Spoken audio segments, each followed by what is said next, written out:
हम कोई भी कंपटीशन एग्ज़ाम देते हैं तो उसमें एक टॉपिक होता है लॉजिकल रीजनिंग। चाहे कोई सा भी कंपटीशन एग्ज़ाम दे रहा हूँ या कई अब तो आजकल एंट्रेंस एग्ज़ाम में भी आने लगा है, जैसे CUET में आ गया, कैट में आ गया, जितने भी MBA एंट्रेंस एग्ज़ाम होते हैं उसमें लॉजिकल रीजनिंग तो आता ही है। इसके अलावा IP मैट हो गया जो आपका 12th के बाद होता है, फिर SSC, बैंक PO या फिर कोई सा भी आप कंपटीशन एग्ज़ाम लेते हैं, सब में ये टॉपिक ज़रूर होता है लॉजिकल रीजनिंग। अब ये है क्या भला? सबसे पहले इसको समझते हैं, इसमें टॉपिक क्या क्या आते हैं। पहले मैं टॉपिक आपको लिस्ट कर देता हूँ, फिर समझाता हूँ कि करके इन सब में है क्या।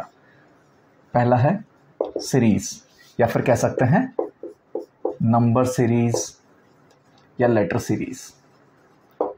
कई जगह आपको अलग अलग नाम मिलेंगे, ठीक है। तो बेस्ट नेम जो रहता है वो सीरीज़ रहता है, हर जगह एक्सेप्टेबल हो जाता है ये। दूसरा जनरल टॉपिक यूज़ करते हैं inserting the missing character. Inserting the missing character.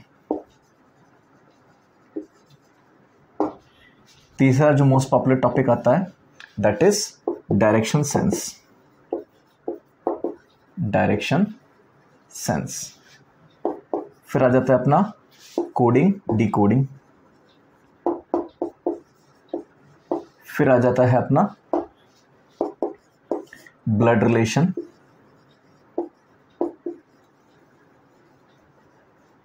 फिर आ जाता है अपना नंबर रैंकिंग। नंबर रैंकिंग और time sequence and time sequence. फिर आ जाता है अपना अल्फाबेट टेस्ट। फिर आ जाता है अपना सिलोजिज्म।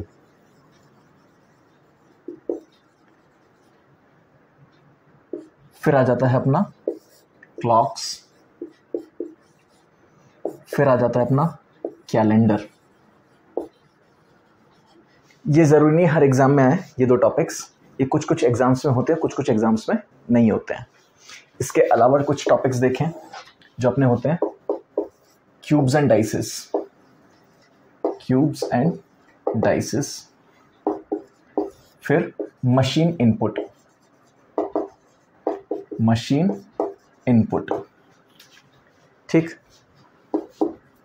फिर एक होता है अपना analogy and classification. Analogy and classification. और लास्ट में हम ले सकते हैं नॉन वर्बल रीजनिंग।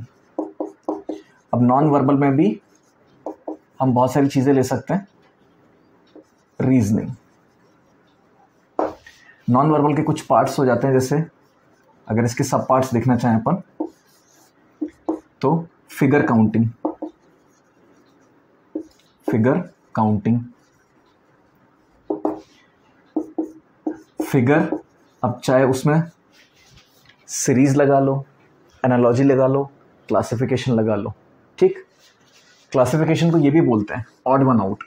तो कई जगह आपको ऐसी फॉर्म भी मिल सकती है ऑड वन आउट, तो वो क्लासिफिकेशन ही है, ठीक।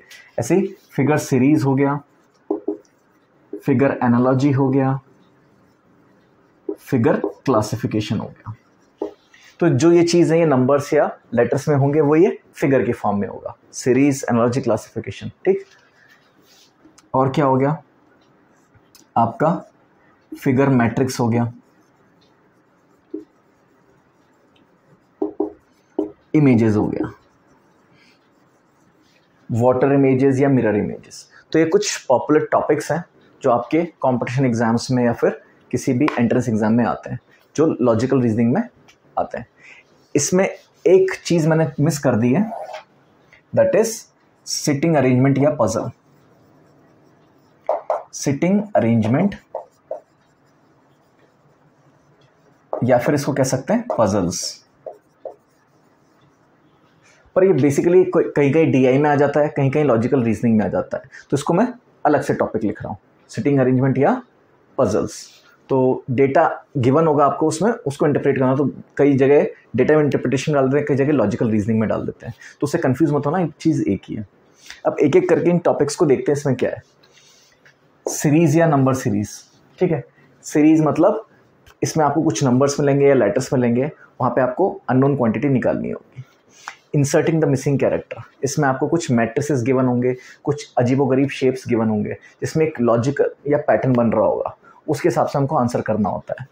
ठीक, direction sense, north east south west, ये बंदा लेफ्ट गया राइट गया, फिर 90 डिग्री गया, फिर 45 डिग्री गया, इस तरह के क्वेश्चन आते हैं डायरेक्शन सेंस में। ठीक, कोडिंग डिकोडिंग, अगर मैं मद्रास को बोल रहा हूँ 29 तो चेन्नई को क्या बोलूँगा। ठीक, अगर मैं बॉम्बे को बोल रहा हूँ 47 तो मैं दिल्ली को क्या बोलूँगा। तो इस तरह के क्वेश्चंस आते हैं कोडिंग डिकोडिंग में। फिर आता है ब्लड रिलेशन। ब्लड रिलेशन मतलब आपको पूछा गया कि pointing to a photograph a woman said this person is son of my father son. ठीक, pointing to a photograph a woman said this person is son of my father son. तो इस तरह के क्वेश्चन आते हैं अपने blood relation में। फिर आते हैं number ranking and time sequence. तो नंबर रैंकिंग मतलब लेट से आपको बोला गया कि एक क्लास में 10 बच्चे हैं, ठीक, और मेरी रैंक है उसमें 4th, तो बैक से मेरी रैंक क्या होगी, तो आ गया नंबर रैंकिंग में। ठीक, इसके बाद आता है अल्फ़ाबेट टेस्ट। आपको एक एक वर्ड दे दिया गया, लेट से हेल आउट। अब इसके बोले कि first third fourth fifth letter से हमने एक फर्स्ट फोर्थ थर्ड ऐसे फिफ्थ 4-5 लेटर या 3-4 लेटर उठा लिए, उनसे बताओ कितने वर्ड्स बन सकते हैं या नहीं भी बन सकते। या फिर ऐसा बोल देगा कि इसको पार्ट करके कितने वर्ड्स बना सकते हैं, तो हेल बन गया, आउट बन गया, तो इसका आंसर 2 आ गया। तो इस तरह के क्वेश्चंस आते हैं अल्फ़ाबेट टेस्ट में। ठीक, सिलोजिज्म, इसमें क्या होता है, some birds are cows, some cows are dogs.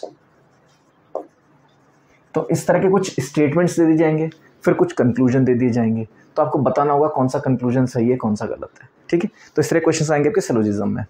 Clocks, कि लेट से 2 से 3 के बीच में 45 डिग्री एंगल कितने बजे बनेगा। या फिर आपको एंगल दे दिया गया कि 2 से 3 के बीच में एंगल है, लेट से आपको एंगल बोला है 90, तो अब बताओ टाइम क्या हो रहा होगा। और इसका उल्टा, अभी तो आपको टाइम पूछा है और एंगल गिवन है, अब एंगल पूछेगा लेट से 5:20 पे दोनों हैंड्स के बीच में कितना एंगल होगा, तो सब किस में आएगा, क्लॉक्स में।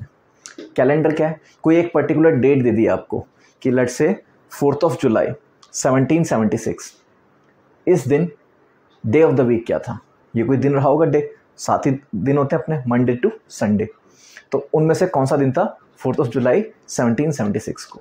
या फिर पूछ लेगा कि लेट से 19 जुलाई 1921 अगर मंडे था, तो बताओ 14 मई 1947 क्या रहा होगा।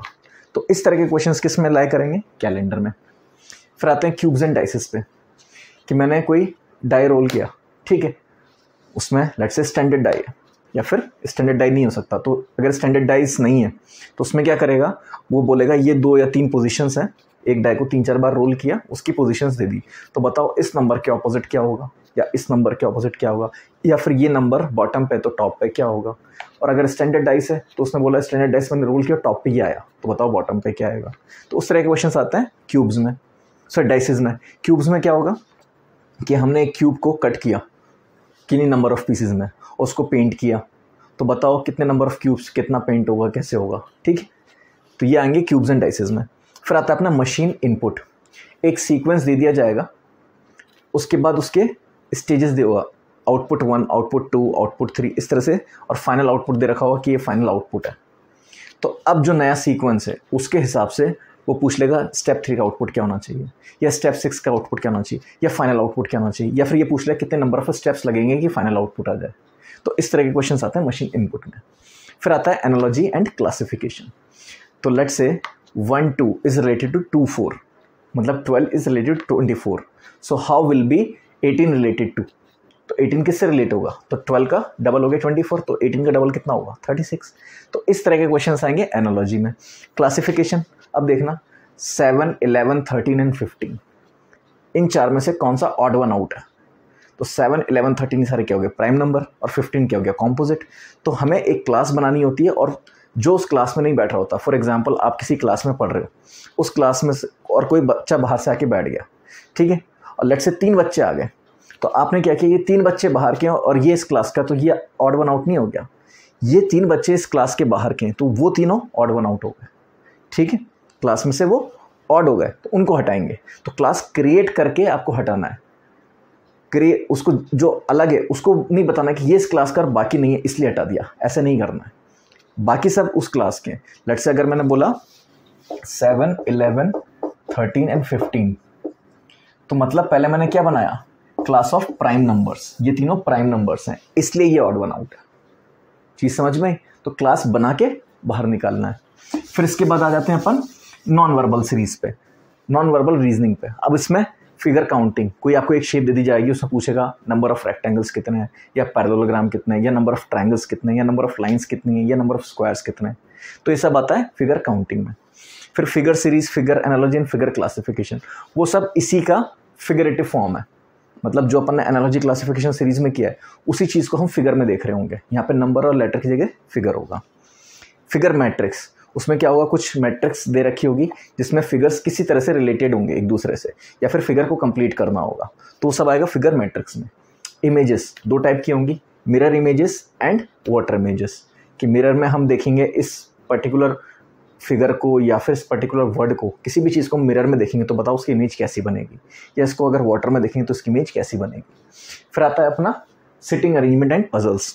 तो इसमें क्या होता है, आपको डायरेक्शंस दी होती हैं, कुछ पॉइंट्स दिए होते हैं, उसके हिसाब से हमें डेटा को इंटरप्रेट करना होता है और उसके बाद आंसर करना होता है, ठीक है। तो आइए इन सबको एक एक करके कवर करते हैं, ठीक है। अब देखिए, चैप्टर्स स्टार्ट करने से पहले सबसे पहले हम देखेंगे प्री ऑप्स क्या हैं अपने। मतलब कोई भी ऑपरेशन करने से पहले कुछ फॉर्मेलिटीज़ होती हैं, या भी कोई काम स्टार्ट करने से पहले कुछ फॉर्मेलिटीज़ होती हैं, तो फॉर्मेलिटीज़ ही है मान लो। तो इसमें सबसे पहले हमें क्या करना है, स्क्वायर्स।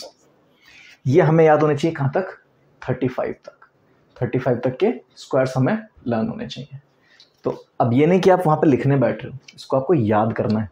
अपनी कॉपी में लिखोगे और डेली इसको रिवाइज करोगे जब तक आपके दिमाग में घुस नहीं जाए कि मुझे पता होना चाहिए 26 स्क्वायर इज 676।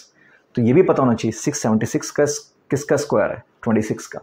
रिवर्स भी पता होना चाहिए, यानी कि 26 का स्क्वायर निकालना है, नहीं, ये भी पता होना चाहिए कि 784 इज 28 स्क्वायर, ठीक। तो बोथ वेज आपको याद होना चाहिए। सिमिलरली क्यूब्स भी आपको याद होने चाहिए 1 से लेके 20 तक। ये 35 तक मत करो, ये सिर्फ 20 तक ही कर लो, आपका काम हो जाएगा, इतना बहुत है, ठीक। वही चीज़ वाइस वर्सा कि अगर मैं बोलता हूँ 2197 तो मतलब ये 13 क्यूब है, और अगर मैं बोलता हूँ 6859 तो मतलब ये 19 क्यूब है, और अगर मुझे निकालना है 8 क्यूब तो कितना होना चाहिए, 512। तो ये सब मुझे पता होना चाहिए, यानी वहाँ निकालने बैठ रहा हूँ, देखते ही क्लिक कर जाना चाहिए ये चीज़ क्या है। एक क्वेश्चन में आपको क्या पता, क्यूब्स ही दे दे, स्क्वायर्स ही दे दे, और आपको पता ही नहीं हो कि आप क्यूब और स्क्वायर के साथ डील कर रहे हो, उनका डिफरेंस दे दिया, फिर कैसे करोगे। तो आपको ये सारी चीज़ें अगर याद होंगी तो ही आप क्वेश्चन को जल्दी सॉल्व कर पाओगे, ठीक। इसके बाद आते हैं प्राइम नंबर्स। 100 तक तो प्राइम नंबर्स सभी को जनरली याद होते हैं, याद नहीं है तो बहुत बुरी बात है, क्योंकि ये चीज़ आपको 6ठी 7वीं क्लास में ही कर लेनी चाहिए थी, क्योंकि ये तब की चीज़ है। प्राइम नंबर्स याद नहीं है सर, हम तो लिख लेते हैं, ये कर लेते हैं। नो एक्सक्यूजेस प्लीज़, इसमें एक्सक्यूज़ मत दीजिए। आप अपने भविष्य के साथ खिलवाड़ कर रहे हो, ना मेरा कुछ होगा ना किसी और का कुछ होगा, आप अपना ही भविष्य खराब कर रहे हो, क्योंकि आप एक्सक्यूज़ दे रहे हो कि सर ये तो कर लेते हैं, ऐसे कर लेते हैं। नहीं, करना है, करने का कोई एक्सक्यूज़ नहीं था, करने का एक ही रीज़न है कि करना है, और नहीं करने के 1000 रीज़न हो सकते हैं कि सर पैंट फट गई थी, दिमाग ख़राब चल रहा था, सुबह नाश्ता अच्छा नहीं हुआ, पेट में दर्द हो रहा है, बुखार है, ये वो फलाना ठिकाना, 50,000 जितने बहाने मार लो, लेकिन करने का एक ही रीज़न हो सकता है कि मुझे करना ही है, ठीक है। तो ये जिद बांधनी है आपको अपने साथ कि मुझे करना ही है, ठीक। देखो ABCD तो सबको आती होगी, A to Z तो सब बचपन से पढ़ते आ रहे हैं, ठीक है। लेकिन ये रीजनिंग वाली ABCD जो आपको याद करनी है, ठीक है। जो ग्रीन में लिखा है ये रैंक फ्रॉम फ्रंट है, मतलब अगर ABCD को एक लाइन में खड़ा करेंगे तो सबसे आगे कौन खड़ा होगा, A, और सबसे पीछे कौन खड़ा होगा, Z, ठीक। और अगर मैं पीछे से देखूं Z की तरफ से तो Z Y X, तो मतलब सबसे आगे कौन खड़ा होगा, Z, और सबसे पीछे कौन खड़ा होगा, A। तो ये जो रेड इंक में लिखा है वो मैंने लिखा है रैंक फ्रॉम बैक। तो ये आपको याद करनी है, इसे कहते हैं letter ranking. Letter ranking it is also one of the pre ops जो आपको याद करना है, ठीक, तो आपकी 4 चीज़ें हो गई, squares, cubes, prime numbers and later ranking. और ये फ्रंट और बैक दोनों याद करनी है, फ्रंट से और बैक से, ये सब याद होना चाहिए आपको, क्योंकि आपको P देख के क्लिक कर जाना चाहिए, P is 16। और अगर मैं पूछूं T इज़ फ्रॉम बैक तो पता होना चाहिए 7 है। उसके लिए आप बार बार ऐसे उंगली पे नहीं कर रहे हो, उंगली पे करके आप अपना टाइम खराब कर रहे हो। अगर मैं पूछ लिया L की रैंक फ्रॉम बैक 15, पता होना चाहिए। और उसका इक्विवेलेंट अगर मैं बोलूँ 15 फ्रॉम फ्रंट कौन होना चाहिए, O, 24 from the front X, 24 from the back is C। तो ये चीज़ें आपको रटी हुई होनी चाहिए। क्या आपसे कोई चीज़ पूछी जा रही है, आपको क्वेश्चन में आ रहा है, क्वेश्चन तुरंत तभी होंगे जब आपको ये चीज़ें क्लियर होंगी दिमाग में कि भाई इसकी रैंक ये है, इसकी रैंक ये है। इस तरह से सवाल होता है, ठीक है। आई होप ये समझ में आया होगा कि हमें याद करना क्यों ज़रूरी है। आप एटलीस्ट फ्रंट से तो याद कर लो, ठीक है। अगर आपको फ्रंट से याद है, लेट्स से O इज़ 15, ठीक, O इज़ 15 फ्रॉम फ्रंट, तो क्या करूँ, 27 माइनस 15 कितना होगा, 12। तो ये बैक रैंक आ गई। तो 27 में से माइनस कर देना तो बैक रैंक आ जाएगी, पर एटलीस्ट एक रैंक तो याद करो। पर ये भी 27 माइनस अगर दिमाग में करने में आपने 3 सेकंड लगा दिए तो आपने बहुत टाइम खराब कर दिया। You wasted your valuable 3 seconds जिसमें आप कोई लॉजिक सोच सकते थे, ठीक। तो मैं तो यही सजेस्ट करूँगा कि बैक और फ्रंट दोनों याद करो। फिर भी याद नहीं हो रही है, भगवान ऐसा ना करे किसी के साथ कि भाई उसको जोर ही आ रहा है बुरी तरह कि भाई नहीं हो रहा मेरे से, मैंने बहुत प्रयास कर लिया, कोई बात नहीं, फ्रंट से याद कर ली, बैक से निकालनी है तो 27 माइनस, तब आपको अपना टाइम खराब करना ही पड़ेगा उसमें, क्योंकि आपके पास एक्सक्यूज़ क्या था कि सर मेरे को 26 नंबर याद नहीं हो रहे थे। यही तो एक्सक्यूज़ है आपके पास कि सर 26 नंबर आगे से तो याद हो गए, पीछे से याद नहीं हो रहे। सोचो कितना सिली एक्सक्यूज़ है कि 26 नंबर याद करने हैं आपको, वो आपसे याद नहीं हो रहा है, तो आप कॉम्पिटिशन एग्जाम कैसे क्रैक करोगे। तो एक्सक्यूज़ नहीं बनाने, आपको जो चीज़ बोली जा रही है वो करनी ही है, क्योंकि इसका कोई और अल्टरनेटिव नहीं है। आपको क्वेश्चन तेज़ी से करना है, आपके दिमाग में क्वेश्चन देखते क्लिक होना चाहिए कि इसके लिए मुझे क्या यूज़ करना है, ठीक है। तो ये प्री ऑप्स आपको करना है। चलो अब आगे चलते हैं।